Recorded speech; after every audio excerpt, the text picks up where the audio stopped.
Trump Putin मुलाकात बर्फ पिघली लेकिन रूस यूक्रेन जंग बंदी ना हो सकी। अमेरिकी सदर डोनाल्ड ट्रंप और रूसी सदर व्लादिमीर पुतिन के दरमियान अहम मुलाकात जुमा को अलास्का के जॉइंट बेस एल्मनरूफ रिचर्डसन में हुई। दोनों सदूर के दरमियान मुलाकात तकरीबन 4 घंटे तक जारी रही। दोनों रहनुमाओं ने बातचीत को इंतहाई तमीरी करार दिया, मगर यूक्रेन जंग खत्म करने के लिए सीज़फायर का बाज़ाब्ता ऐलान नहीं किया जा सका। अमेरिका और रूस के सदूर कुछ ही लम्हों के वक्फे से जुमा को अमरीकी रियासत अलास्का पहुंचे थे। सदर ट्रंप एयरफोर्स 1 त्यारे से पहले बाहर आए और सुर्खकालीन पर सदर पुतिन का इस्तकबाल किया, खुशगवार अंदाज से मुसाफा किया और इन्हें अपनी लेमोजीन गाड़ी में बिठाकर फौजी एयरबेस से मुलाकात के मुकाम पर ले गए। गाड़ी में पिछली नशिस्त पर बैठे दोनों सदूर के साथ मुतरजम नहीं था। रूसी सदर वैसे भी अच्छी अंग्रेजी बोलना चाहते हैं, इसलिए गाड़ी में किसी हद तक ट्रंप पुतिन 1-on-1 मुलाकात हुई। बाज़ाब्ता बातचीत में दोनों माली के वज़रा ख़ारजा समेत हर फरीक के दो अहदेदार मौजूद थे। दोनों रहनुमाओं ने वफूद के सतह पर यह मुलाकात शुरू होने के मौका पर सहाफ़ियों के सवालात का जवाब देने से गुरेज किया, सिर्फ वीडियो और तस्वीर बनवाई। खबर रसाई एजेंसी के मुताबिक मुलाकात में यूक्रेन में जंग बंदी से मुतालिक गुफ्तगू हुई। सदर ट्रंप जंग बंदी के ख्वाह हैं, लेकिन उन्होंने दूसरी मुलाकात पर जोर दिया।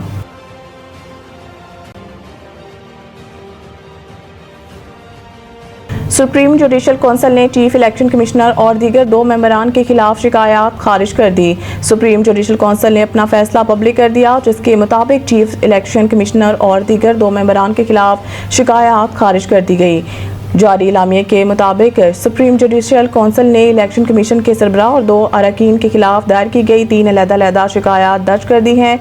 जारी इलामे के मुताबिक सुप्रीम जुडिशल कौंसिल ने इलेक्शन कमीशन के सरबराह और 2 अरकान के खिलाफ दायर की गई 3 अलग-अलग शिकायत खारिज कर दी हैं। सुप्रीम जुडिशल कौंसिल के 8 नवंबर और 13 दिसंबर 2024 को इजलास हुए थे। इजलास में chief election commissioner Sikandar Sultan Raja और इलेक्शन कमीशन ने 2 अरकान निसार अहमद दुरानी और शाह मोहम्मद जतोई के खिलाफ शिकायत का जायजा लेकर खारिज कर दिया गया। इलामे में कहा गया है कि दायर 3 अलग-अलग शिकायत नंबर 532 2021, 557 2022, 563 2022 का जायजा लेने के बाद शिकायत को खारिज करने का फैसला किया गया था। वाज़ेह रहे कि पीटीआई ने भी शिकायत सुप्रीम जुडिशल कौंसिल को भिजवाई थी।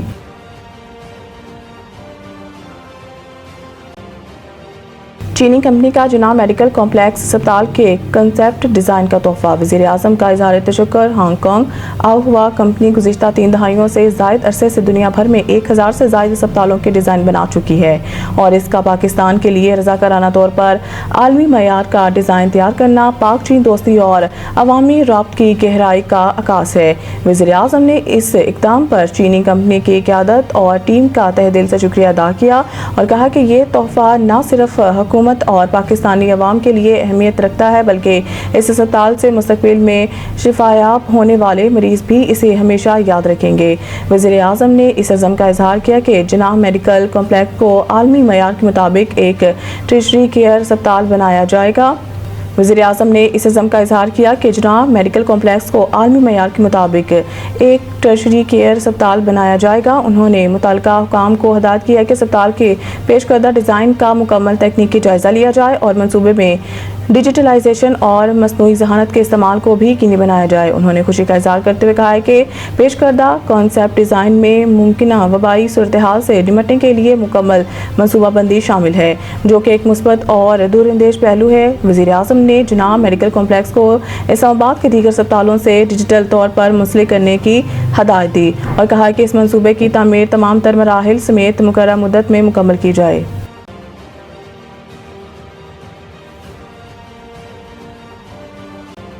फौज को दिलचस्पी नहीं है, दहशतगर्दी के नाम पर मासूम अवाम की जान ले।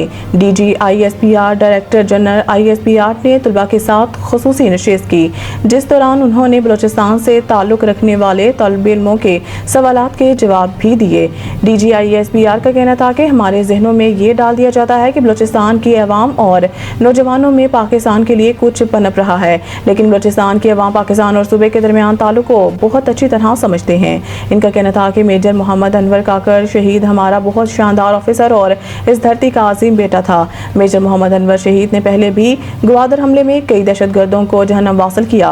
पाकिस्तान को आज़ाद रखने के लिए हर रोज़ फौजी ऑफिसर, जवान और शहरी कुर्बानी दे रहे हैं। उन्होंने कहा है कि किसी भी इलाके में ऑपरेशन इस वक्त कामयाब होता है जब आवाम खुद दहशतगर्दों की निशानदही करे। ऐसा नहीं है कि फौज किसी इलाके को खाली कराए, ऑपरेशन करे, क्योंकि जब फौज वापस जाएगी तो दहशतगर्द फिर आ जाएंगे। लेफ्टिनेंट जनरल अहमद शरीफ चौधरी का कहना था कि हमें बड़ी समझदारी के साथ सब कुछ करना होगा, इसलिए इसे इंटेलिजेंस बेस्ड ऑपरेशन का नाम दिया जाता है। फौज की इसमें कोई दिलचस्पी नहीं है वो दहशतगर्दी के नाम पर मासूम अवाम की जान ले।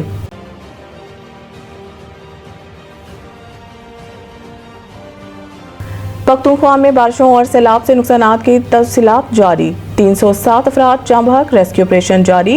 रिपोर्ट के मुताबिक गुज़िश्ता 48 घंटों के दौरान मुख्तलिफ हादसात में 307 अफराद जाँ बहक और 23 ज़ख्मी हुए। जाँ बहक होने वालों में 279 मर्द, 15 ख़वातीन और 13 बच्चे शामिल हैं, जबकि जख्मियों में 17 मर्द, 4 ख़वातीन और 2 बच्चे शामिल हैं। PDMA के मुताबिक बारिशों और फ्लैश फ्लड के नतीजे में मजमूई तौर पर 74 घरों को नुकसान पहुंचा है, जिनमें 63 जुज़वी तौर पर मुतासर हुए, जबकि 11 घर मुकम्मल तौर पर मुनहदम हो गए। ये हादसा सूबे की मुख्तलिफ अजला स्वात, बुनेर, बाजोड़, तोरगर, मानसहरा, शांगला और बडग्राम में पेश आए। सबसे ज़्यादा मुतासरा अजला बाजोड़ और बडग्राम है, जबकि सिर्फ बुनेर में अब तक 184 अफराद जान की बाजी हार चुके हैं। PDMA ने खबरदार किया है कि शदीद बारिशों का सिलसिला 21 अगस्त तक वक्फे से जारी रहने का इम्कान है। वज़ीर आला खैबर पख्तूनख्वा की हिदायत पर मुतासर अजला के लिए फौरी इमदादी फंड्स जारी कर दिए गए हैं और तमाम इदारों को इमदादी सरगर्मियाँ तेज़ करने की हिदायत की गई है। ज़िला इंतज़ामिया और PDMA की टीमें मुसलसल राब्ते में हैं और सूरत हाल की निगरानी की जा रही है।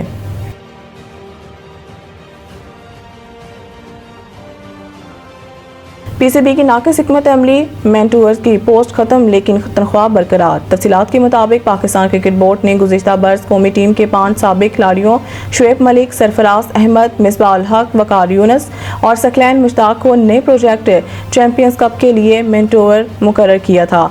इनको 50 लाख रुपए माहाना मुआवजा दिया जाता रहा। गुज़िश्ता अरसा चैंपियंस कप को ही ख़त्म करने का फैसला कर लिया गया। यूं मेंटोर्स की भी ज़रूरत बाकी ना रही। शुएब मलिक पहले ही मुस्तफ़ी हो चुके थे। अलबत्ता दीगर चारों साबिक क्रिकेटर्स को बदस्तूर माहाना तनख्वाहों की अदायगी जारी है।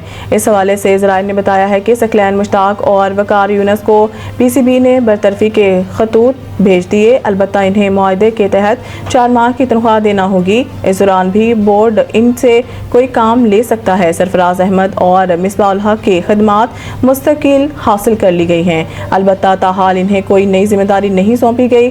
ज़राए के मुताबिक दोनों की माहाना तनख्वाहों में कमी का इम्कान है। इस हवाले से इन्हें ज़ुबानी तौर पर आगाह भी किया जा चुका है। याद रहे कि 5 मेंटोर्स को माहाना 50 लाख रुपए तनख्वाह वसूल करने पर मुसलसल तनकीद सहना पड़ी है।